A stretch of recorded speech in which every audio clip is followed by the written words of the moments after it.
சில்லக்குட்டீஸ் சரகொன்றை சீட்ஸோட update தான். நம்ம வந்து சரகொன்றை சீட்ஸ் பார்த்திங்கன்னா ஒரு 21 பேக்கில் வந்து நம்ம இங்கே போட்டிருந்தோம். ஓகேவா, இது எல்லாமே இதே மாதிரி ஒரே மண் கலவை, நம்மளோட செம்மண், மாட்சாண எரு, அதுக்கப்புறம் பார்த்திங்கன்னா நம்மளோட வெர்மி கம்போஸ்ட் மிக்ஸ் பண்ணி ஈக்குவல் ப்ரப்போர்ஷனில் மிக்ஸ் பண்ணி நம்ம வந்து போட்டிருந்தோம்.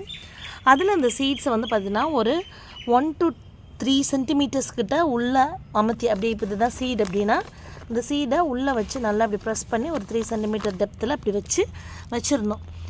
2 மந்த்ஸ் கழித்து அதோட அப்டேட் வந்து நான் இப்போ அப்டேட் பண்ணுறேன் பாருங்கள். 2 மந்த்ஸ் கழித்து நம்மளுக்கு வந்தது. இது லாஸ்ட் வீக் தான் ஸ்ப்ரவுட் ஆனது, இதுவும் அதுக்கு முன்னாடி ஸ்ப்ரவுட் ஆனது. இவங்க வந்து விதை போட்டு ஒரு 10 to 15 டேஸ்லேயே வந்து ஸ்ப்ரவுட் ஆனவங்க.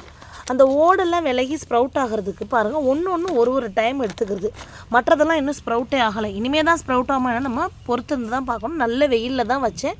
டெய்லி தண்ணி ஊற்ற தேவையில்லை, ஈரம் காய ஊற்றினா போதும். தேங்க்யூ.